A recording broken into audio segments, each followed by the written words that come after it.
folks, welcome to Board Game Breakfast. I am reporting live from HalCon in Halifax, Nova Scotia, Canada. Most of the people here seem pretty friendly.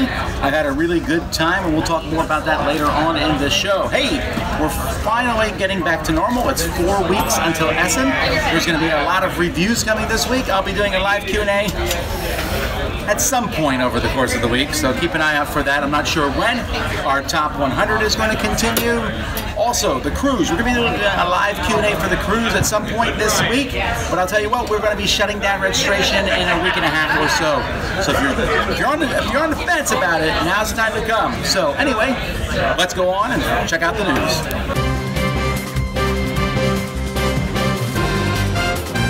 All right, folks, after the flurry of news last week, there's a little bit less this week, but some big news nonetheless. Ravensburger has bought Think Fun Games. Now, Think Fun Games is the company that makes, the Rush Hour, and I've been reviewing a lot of their stuff. Those puzzles are really great things. Ravensburger, of course, is one of the biggest board game companies in the world, so them buying at Think Fun is an interesting idea, but also makes sense. Z-Man Games is coming out with My First Stone Age card game.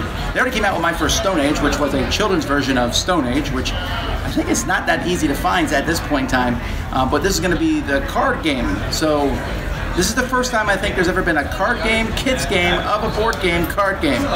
Okay. Marvel Legendary is having a new set come out, Spider-Man Homecoming. This is the first time that they have made it based in the Marvel Comics universe. So this is going to, instead of having drawn artwork, is going to have stills from the movie in it. And I think they're planning to make a big set based on the Marvel Comics universe in the future. This is interesting to me. I'm okay with it. They look fine. I just don't think they're going to mix very well with the Marvel Legendary drawn artwork set. So maybe if I get these, I'll keep them separate. Who knows? Let's see. Indian Summer. This is a game coming from Stronghold Games. It's the second part of Uwe Rosenberg's puzzle trilogy. The first one was Cottage Garden, which is a great tile-laying game. But this one here is geared towards experienced players, says the description. There's tiles with holes that are put on forest boards that cover up treasures. When you get these, I don't know, you got to cover your forest floor. It's like a tongue twister with leaves. All right, and finally, in sad news, I guess, Toys R Us has declared bankruptcy. Now, whatever you might think of Toys R Us, their game selection is not necessarily the best in the world. This is still not a good thing for the hobby. Toys R Us has, over the last few years, has been carrying better and better games. So we'll see what happens with them and see if this keeps them in business for a while. Time will tell. All right, let's go to Kickstarter news.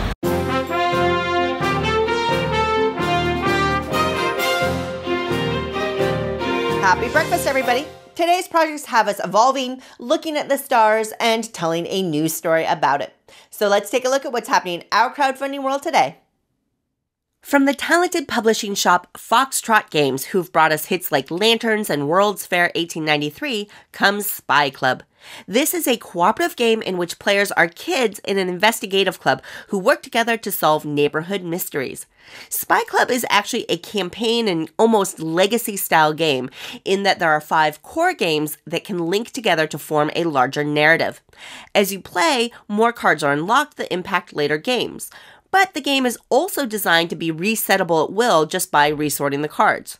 Players will flip, draw, and trade double-sided clue cards, and if you can confirm 5 clues of the same type, you solve part of the case.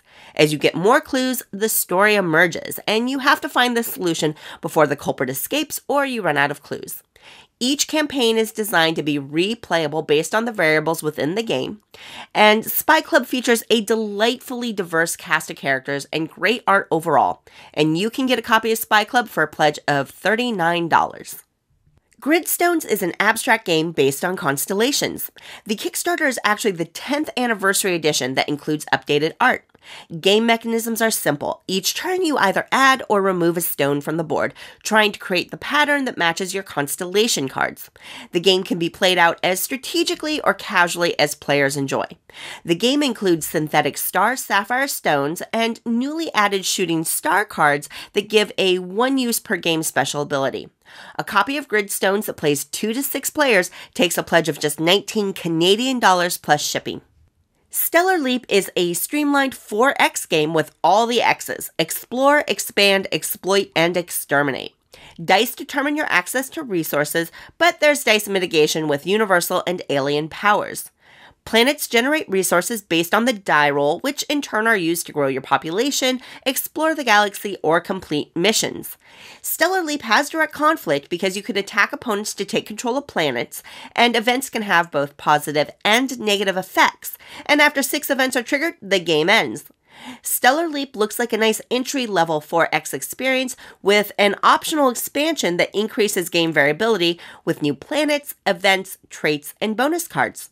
You can get a copy of Stellar Leap for $39 plus shipping for the base game, or for $49 you can get the base game and the Frontiers expansion. From the publisher of Sagrada comes a party game about the daily news.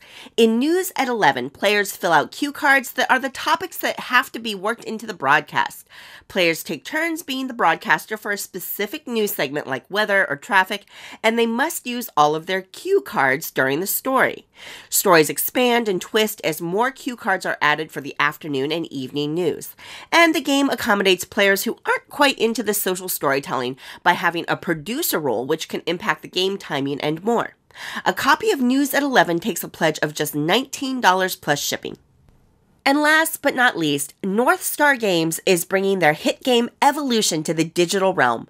I've had beta access and experienced this full-feature app firsthand.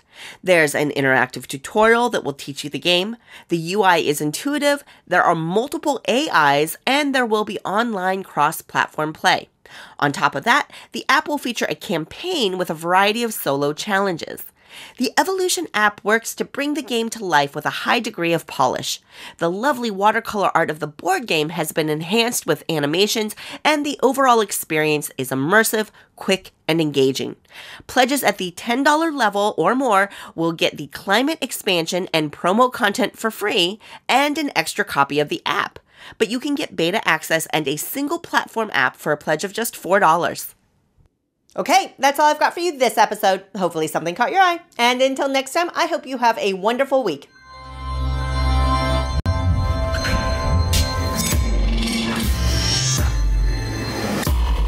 Hello there, Chaz Marler from Pair of Dice Paradise here, and last week, you may recall, in this very spot, I premiered a brand new series called Board Games Throughout History, which talked all about the board game that was recently discovered in an ancient Viking burial site, and then speculated on whether or not that game could have been Taffel, which dates back to the mid-10th century. Well, in response to that segment, 2 viewers responded to that series with examples of other ancient board games that still get some play today. So instead of producing my previously planned segment for today, where I was going to give away this $1,000 board game gift certificate, instead I'm going to continue this impromptu series for at least one more episode, with a look this time at an ancient and deceptively challenging game dating back to 4,500 years. Board games throughout history. Now there's 2.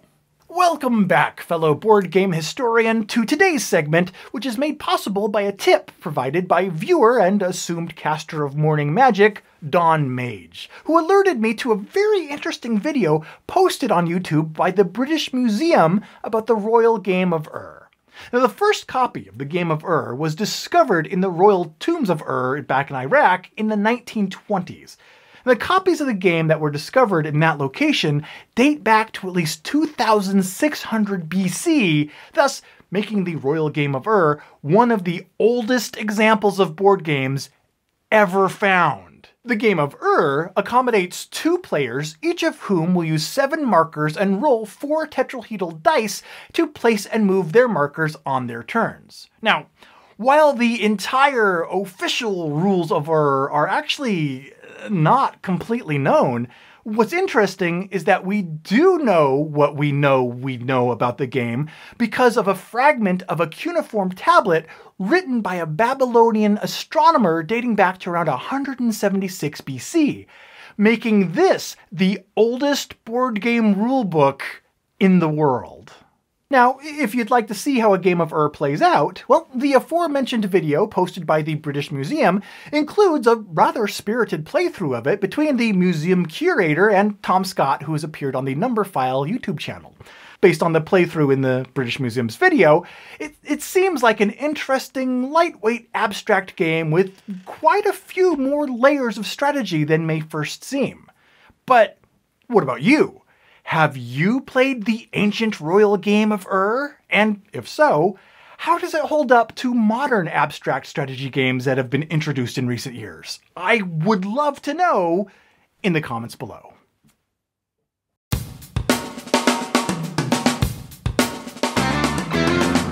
So what's coming out from the Dice Tower this week? Well, I'll be taking a look at the Crossfire game from Plaid Hat Games, the new Tomb of Annihilation, Fate of the Elder Gods. We're also probably, our internet is back, yay! Probably I'm going to be we're doing a live play of a game. It's a new game that's not yet released.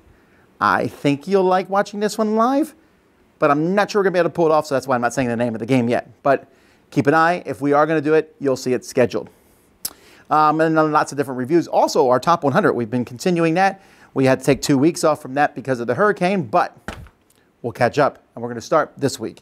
We're going to do 2 of them this week. So one will come out Thursday, one will come out Sunday. So this week we're doing 80 to 71 and 70 to 61. All right, so that's everything coming out. And of course, our podcast, me and Eric, with a guest. Our show's coming up. Well, today. It's already up, actually. So you can listen to that one. And all the other podcasts and the podcast network, of course. Check them out. Let's keep going on. Two brothers set loose in a thrift store. This is Thrift Store Throwbacks. Oh my gosh, the 75th annual Hunger Games. Are you so excited? I know, we've never watched it. It's like I kind of know what it's about, but I don't really know what happens. Like some sort of like exciting capture the flag type thing? Yeah. It's starting. Sorry. It's like grabbing a bow and arrow. Look at that. Okay, well, is that probably to hunt a squirrel or something? Yeah, some like target practice. Oh. Whoa. Oh. That kid just shot a kid? Why did you do that? What is this? Is this CGI? This has got to be. This is a really bad teen show.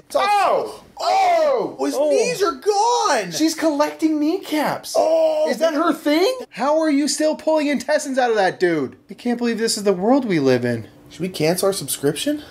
We already paid for it for the year. I don't know. Yeah, I guess we'll just...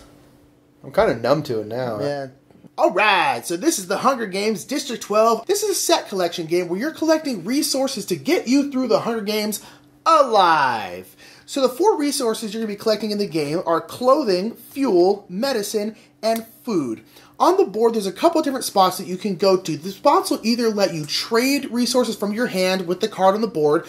You can pick up a pile of cards here, or sometimes you just draw blind from the top of the deck a resource. But there are also special abilities that everyone can have. Like this one says Katniss's bow, so you get more points for your food cards. So you might want to collect more food if you have that special ability. Throughout the game, you're going to have to be discarding resource cards from your hand. But if you ever can't or don't want to, you can discard one of your many Reaper cards. But you don't want to do that too much because at the end of the game, whoever has discarded the most Reaper cards gets -3 points. The game takes place over 12 rounds. At the end of the game, whoever has the most points and resources wins. Hunger Games, game of strategy, District 12. I will say, they say of a game of strategy. They ain't lying. It's an actual game. It's a game that uses choices. Yes. Which is huge. Yeah, and you have to have a plan. There's actual choice. You're like, oh, I have this card that gives me more points for food, so I'm going to make sure I'm collecting food. You do have strategy, like long-term, game-long strategy. You have control over your fate to a degree. That's going to be it for us, guys. Check us out on social media. Until next time, we'll see you at the thrift store. We'll see you there. Looking for bows and arrows and whatnot. Where have I been the past few weeks, and why am I waiting till now to talk about Gen Con? Hi, I'm Chris Renshaw from the Boards and Swords podcast, and welcome back to Role Playing. I know it's been like a month since Gen Con, but I still wanted to take a minute to highlight some of the RPG things that I saw and did while there. Sorry it's taken me so long to record this, but I was fighting an elder god that was summoned and had to battle some cultists that took me away from video production. Specifically, I was fighting the elder god that Paizo summoned to make Starfinder such a huge hit. This game sold out everywhere. Now, like all the booths, anyone that had it at Gen Con sold out like within the first day. Now, reminder, Starfinder is the version of Pathfinder that takes it into space. One of the other things I got to have my hands on for the first time was the collector's edition of Blades in the Dark. This is put out by Evil Hat Publishing. It's a little bit of a more indie RPG that's a heist, where you plan a heist and you go out and execute the heist. But the difference in this game is that you don't do all the planning before you start it.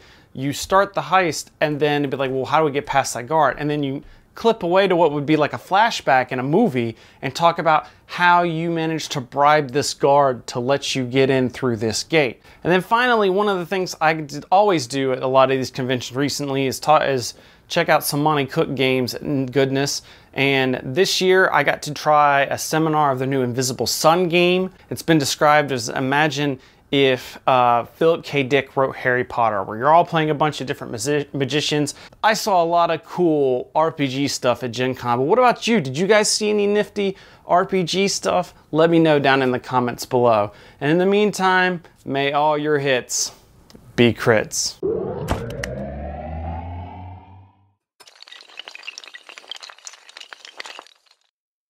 Hi, Suzanne here with this week's featured board game app. With the release of the 8-Minute Empire app, Ryan Lockett of Red Raven Games gets to add video game producer to his long list of qualifications, along with game designer, publisher, artist, and more. How does the game play in digital form? Let's take a look. Although I never managed to play a real-life game of 8-Minute Empire in 8 minutes, it's still a quick-playing area control game with a bit of resource set collection. Cards in a market row have actions like adding or moving units and building bases. They also each have a resource symbol on them, and you'll get endgame points based on those as well. The game is light and rewarding. The 8-Minute Empire app has a lot of polish. The app is available on iOS, Android, and Steam. There's an interactive tutorial plus optional in-game play tips, and the rules are nicely laid out too. There are 3 levels of AI to play against, and you can play pass and play or online against friends across platforms. Additionally, the app includes expansion content like goal cards and brand new maps available as IAP. There's also a colorblind mode that adds symbols to units on the board and an undo button, which I wish more apps would add. My one concern about the app is that the units on the map are quite small if you don't zoom in, especially if you play on a phone. But the pinch to zoom feature works great, and I understand why unit size had to be a compromise. And of course, the app has all the visual charm that all Red Raven games feature. 8-Minute Empire provides a quick but highly satisfying gameplay experience. The app is full-featured, and the optional expansion content extends the gameplay variability, although the base game is solid on its own. I definitely recommend you give 8-Minute Empire a try.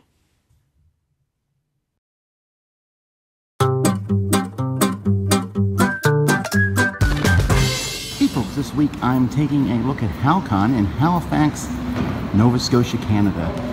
It's a sci-fi convention, comic game convention. So here we are. This is Saturday morning. I've already been here for a day. Today's supposed to be the most crowded. Let's go inside and look. Down near the board game area now, but right outside the board game area, they have some video games that you can play for free and pinball machines, including a pinball machine that was specifically built for HalCon, which is pretty neat. Of course, we all know that pinball machines are the greatest things ever designed when it comes to the video game world. So there we go. This is the HalCon pinball machine. Looks really cool. I haven't played it yet, but I'll have to play it later. Now here we are in the gaming area, and this is really okay. I'm here early in the morning because that's what I do. But you can see that it's a fairly decent sized area. Right here is a miniatures area where you can play miniatures game. Off there in the distance you can see Extra Life. They're going to be streaming live all day. I was actually on that yesterday. If you hunt it down you might be able to find. We played Magical Athlete live. There's a kids game gaming sign. Over here you see some skeletons. They were playing, I don't know, probably some old war game or something. Here's Rodney Smith's area. This is where he has made his area to play games. So there's a pile of games there and there. Learn and play a game right here from the master himself. Giant King Domino. And then back here is the gaming library. This is where you're going to be able to come and check games out and play them here. And you check them out there. Those round tables are where the RPGers play. And so this is what it looks like before it's full. We'll see what it looks like later today. So at this point now, this is the main hall, the exhibition hall. And if you'll notice, we're inside an arena here. I believe this is where a hockey team normally plays. And so it's pretty much all geeky stuff in here. A lot of art, accessories, jewelry. There's some interesting things, a lot of cosplay stuff. There's I think 1 or 2 board game booths, 1 board game cafe that is here, and well, then some people that are signing pictures and things. So you can kind of see, here we'll come down this aisle, you can see the sort of stuff that's here. So you know, it's not really for board gamers per se, but it looks, you know, it's a lot of fun and interesting, especially if you're a geek. You like to go around and maybe buy some artwork. I've already bought a couple pieces of artwork for my house and things. So here's some more of the hall. And you can see, I mentioned the board game cafe. Here it is, the Boardroom Game Cafe. So they're actually very close to this area. So they have some games for sale. First Martians just came on sale. So you can buy that here. Escape room games, obviously very popular. And they even put up a little nice thing for the Space Hour Essentials, which is very nice of them. And you got paints you can buy, so that's here. And this is Saturday morning, so it's not too complicated, not too bad. But here you can be sorted out into your hat and see. You can win a prize. I was playing a game yesterday, and they came down and asked who had been sorted in a hat and got Hufflepuff, which no one did. But here's where different famous people are sitting down. You can go get their signatures and things like that. So this is just a little bit of what is in the hall. It's a pretty neat place. Let's keep going. Here we are with some sci-fi models. You can see these things are all built here. Some TIE fighters, some Star Wars stuff.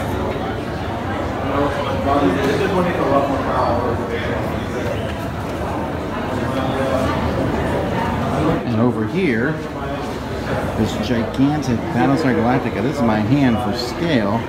This thing is humongous. Even has little lights that are on it. Really cool model. Very impressive. Let's look at the back here. With the lights on. Really neat. So there's all sorts of models. Looks like mostly Star Wars, but just different sci-fi models in general. Oh, there's some Star Trek-ish stuff. Huh, that's pretty cool. Looks like a T-Rex Star Wars thing. Pretty neat. Here is the Intolerant one.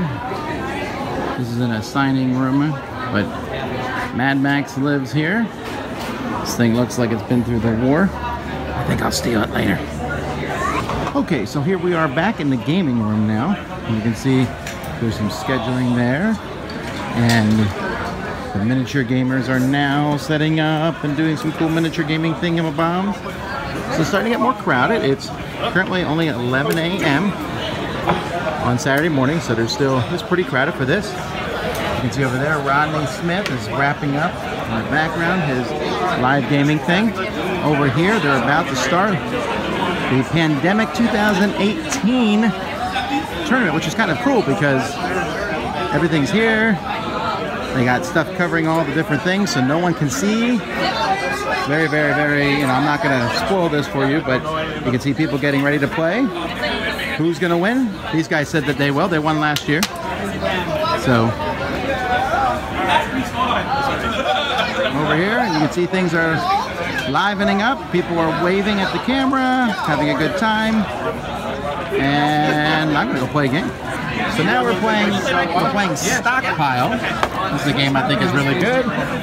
And playing with a bunch of fun people. I'm not normally fussy, but I am. So most of them are really good and not cheating at the game at all. Yeah. Can I tell you? I give people the same screen, but I have to shoot a video.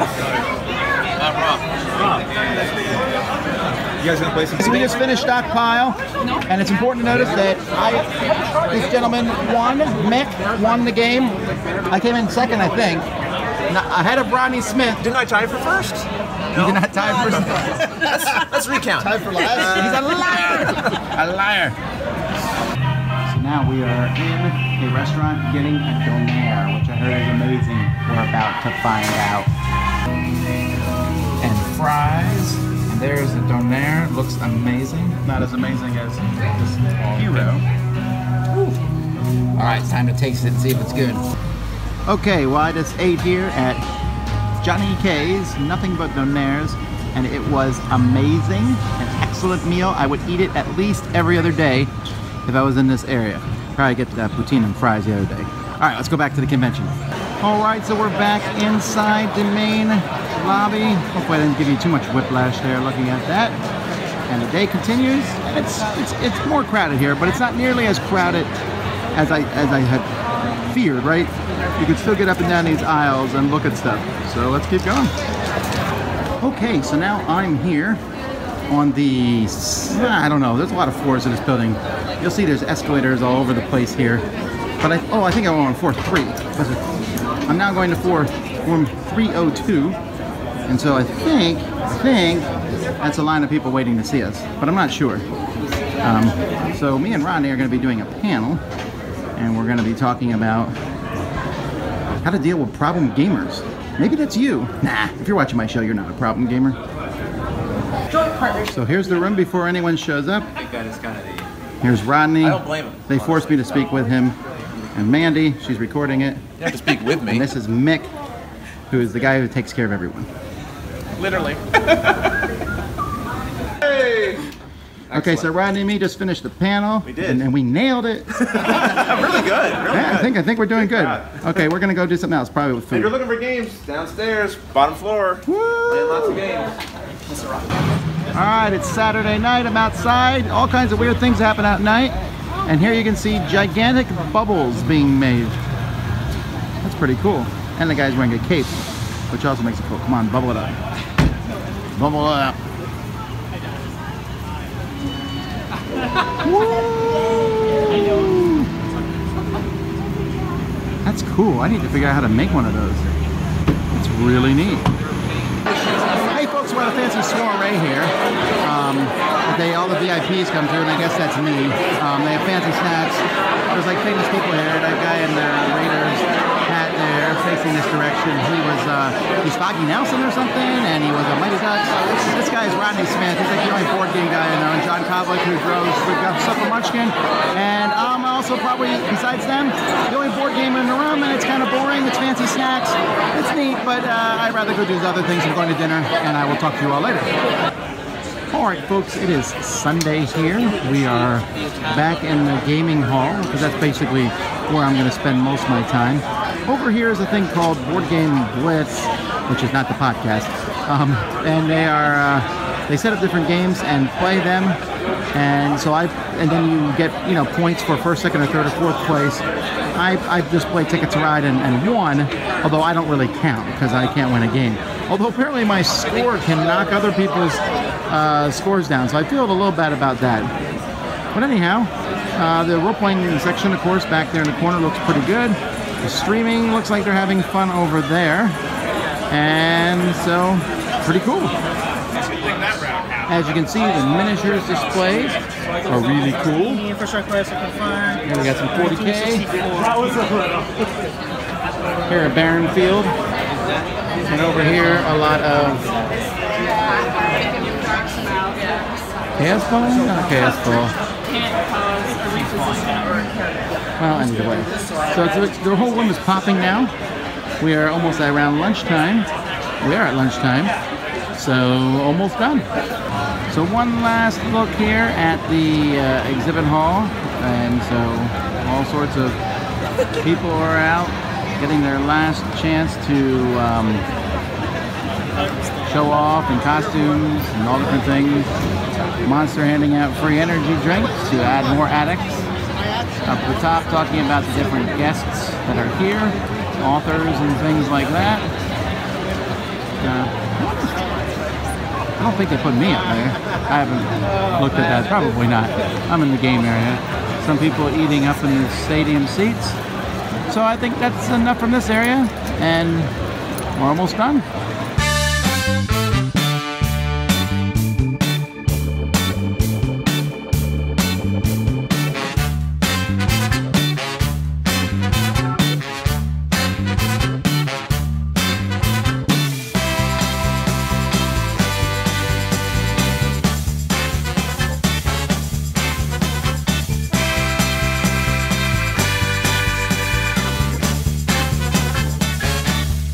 Here's an event I've never seen before. This gentleman here is playing Magic the Gathering against everybody. So he has a whole pile. I know that they have these big one versus all games, but I've never seen one quite this big. I wonder if he'll win. Oh, he has Jon Snow on his side, so that's always good. So we're at the end here now. Mandy, what did you think of this HalCon? It's so much fun. First time in Halifax, first time at HalCon. Met amazing people and played so many games. I loved it. I'd definitely be back. All right, cool. And we're playing La Havre. Yeah. Hi, Internet. How are you doing? All right, well, almost over. All right, here we are at the closing ceremonies of Grand Con. I like conventions that have closing ceremonies. I don't know what they're going to say. And you can see that we're sitting behind two fairies, very different types of fairies. So we'll find out what happens. He is not battle ready. We're a little farther in the show now, and here comes the mascot of the convention, which is apparently a building that's in Halifax. And big hand.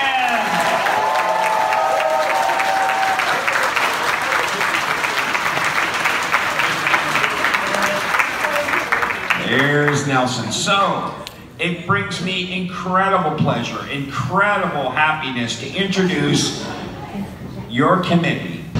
Hey everybody, this is the end of HalCon, so I'm just basically getting ready to leave, go to bed early, got to fly back to America so that I can put the show together and show you guys that. And so you can see here, this is outside here in Halifax, they're packing up the arcade games. You can see the characters are still around here. Hey, I had a really great time. This is one of the best run cons I've ever been to. The volunteer staff was incredible. And so just want to tell you guys, if you're ever in this area and have a chance to come, you really should. It was really fantastic. I had a fantastic time, but Board Game Breakfast is not over. There's still more to see here, so let's keep moving. Hey everybody, it's lunchtime! So, I am here in Halifax at HalCon 2017 with Justin Pollockman and Bradley Flynn. And they were so awesome and taught me Dice Forge. So Dice Forge was created by Raji Bonassé, and the artist is Vipun, and it was published by Esmode and Vipun. So, tell me a little bit about Dice Forge. Everybody else. So Dice Forge is a dice crafting game where you're upgrading your dice with different faces, buying cards that allow you to chain actions together, score victory. Basically, you are buying different faces of the dice to upgrade your dice so that every time you roll it throughout the game, you end up rolling better results to buy different cards to do more actions. So I had so much fun with this game. I didn't think I was going to win. I loaded up my dice with victory points and I didn't win, but I still came really close. It was crazy. So what strategy do you take? Typically, I tend to go to chain more actions together, so the fire resource allows you to take extra turns, so I really like to do that, chain things together. It feels a lot like Dominion in a way where you kind of chain things together, pick up more cards. I find it fun. Awesome. What do you do? Normally I try to get a lot of money, and I try to dump a lot of extra money to the money bank card, because if you max out your resources on your resource draft, and you actually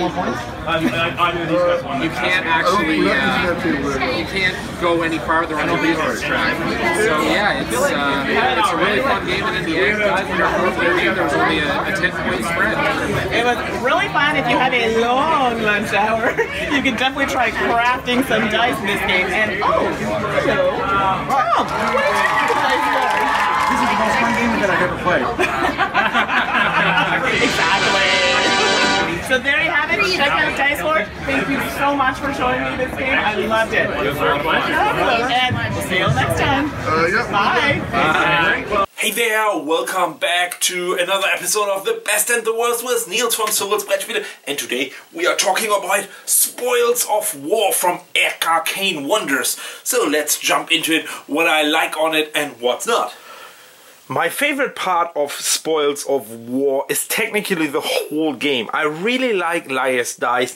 What you're doing is you're rolling the dice in this cup here, put it there, and just you peek under it. Now you see the pips. So I have 2 6s, I know you cannot see it, 2 1s, 2 3s, a 4 and a 5. And now you start bidding. For an example, you say 6 6s. You are bidding that all the 4 players have together 6 6s. He can decide to either go to 7 6s or 7 1s. Next player can then say even 7 2s or 7 3s. So you can either increase the pips or you can increase the number of dice. If that reaches an end, at some point you simply challenge the person. So he is saying, no, I don't believe it, I challenge you. So he's a challenger and he's declaring. And now everybody has in order to reveal their dice, and then you count if you're right or not. The other one's bidding on that, and the whole point is to getting these treasures from a raid as a Viking tribe. Really cool bidding game. If you've never played Liar's Dice, this is Liar's Dice with a lot of theme and cool, really cool cards and artifacts. And there's one flip side. One artifact is super powerful in my opinion. As you can see, each player has in this example 8 dice. So it's 32 dice in total, and you have a knowledge of a quarter of exactly 8 dice. With this powerful artifact here, you can peek under another one. Now you know 50% of the dice. You have so good you have so much information, you have such an advantage over the other players that this card is super powerful. And that is the worst part. This one single card. That was my favorite part of Spoils of War from Arcane Wonder. See you here next week live on the Board Game Breakfast. Niels, Solomode, bye bye.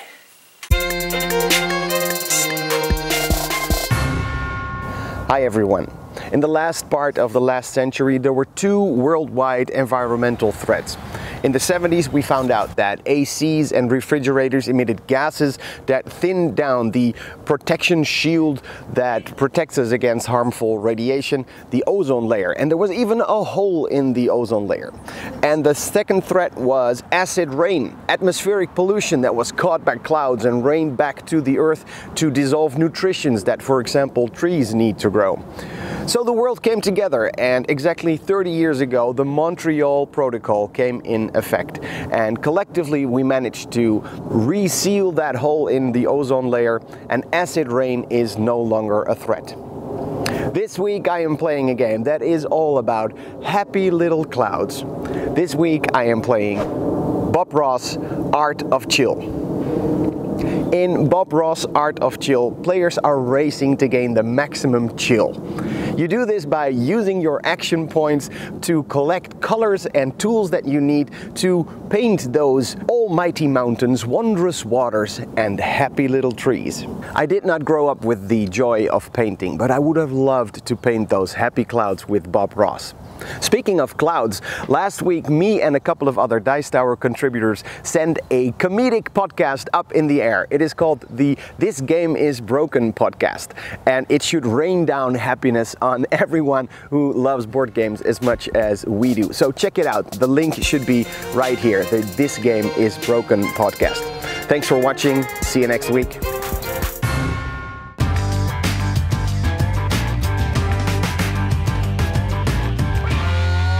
Hi, Mike Delisio from Solomode Games. You know, one of the things that you hear solo gamers talk about quite a bit is playing storytelling games, games where they can get immersed into a story, they're on their own, they take their time to read through all of the different story elements, and it got me thinking, Apparently I'm not a very good solo gamer, because I find that when I have a game that I'm playing that has cards or other components that have a tremendous amount of flavor text that kind of push a story along, I tend to not read them. And it got me thinking, is this an issue with me? And that seems to be a theme. Are all of these just issues with me, or are there other people out there that have similar situations? Now, in a primarily storytelling game, something like Near and Far or Above and Below, I'm obviously going to be reading those stories because they're integral to the game. They drive the game along, and there are obviously sometimes decisions that you need to make that depend upon the reading of those stories. But in a game like perhaps Elder Sign or even Mansions of Madness, the second edition, I find myself not really reading the flavor text on the cards very much. Now, for me personally, it doesn't hinder my enjoyment of the game. I find myself still immersed, and I still enjoy the process of playing the game. But I wonder if I'm kind of an anomaly in this. Do you read the flavor text primarily in these games? Do you really take the time to sit down and read? And if so, how much does it add to the time of the gameplay? Because I think that that's an element too. I don't necessarily always want to spend the time to do that. So if you can let me know in the comments below, I'd be very interested. Again, here's one where I'm wondering, is this my issue, or there are other people that have the same kind of issues with this? I appreciate your thoughts. Thank you so much for your time, and have a great day. Hello, my name's Dan. This is Cora, and we're here today to talk to you about board games for children around 5 and under. And today we're going to be talking about trains. Choo-choo! Choo-choo! What's this, Cora? Ticket to Ride. Ticket to Ride. Ticket to Ride First Journey is a simplified version of the classic gateway game Ticket to Ride, designed especially for younger children. In the game, you're going to be collecting sets of cards in order to build railway routes across America. The main difference in rules between it and the original game is that you only score points for completing routes rather than the length of your tracks, which cuts down a lot of the maths. Also, the map is simplified, and the cities are represented by individual pictures as well as words, meaning you don't need to be able to read to play this game. It takes a little longer than a lot of kids' games, and so children with very short attention spans may struggle a bit with it, but overall, it's a fantastic adaptation of a fantastic game. So Cora, what do you think about Ticket to Ride? I like it. I like how there's train figures. I like how it's and you can always get really close to it. So you can to winning. You can go different routes to get to the place you want to go if you get stuck and things like that. Yeah. Yeah. So like if you're at one route and then you get stuck for another person, they're from like there, and then you could just go like that. Yeah, you go. If someone's blocked you off, you can go a different way around. Instead of going like that, you could go like that. Yeah, it's good. It's a really good game and a really nice children's implementation of a classic family game, really. So that's Ticket to Ride First Journey, and we give it 2 Travelling Around thumbs up. Choo-choo! And that's it for this week, folks. A big, huge thank you to the folks at HalCon for letting me come there. That was a lot of fun. I really enjoyed myself doing that. I had a great time just this week. I'm glad that we're starting to recover from the hurricane. We're still behind on things, but I'm hoping to catch up on reviews and things as the weeks go by. And we are preparing for Essen. A lot of times we get asked a question, when is our show going to be at Essen? Our live show at Essen is going to be on Friday at, I think, 4 o'clock. So you'll be able to come see that. We'll post the exact time of that.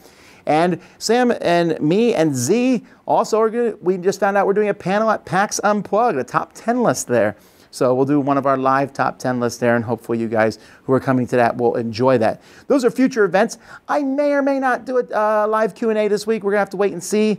Busyness. I lost a day of this week going to HalCon, but we'll try to catch up. Thank you guys for watching. Until next time, I'm Tom Bassel, and this has been The Dice Tower. Thanks for watching the One Game Breakfast. Tune in each week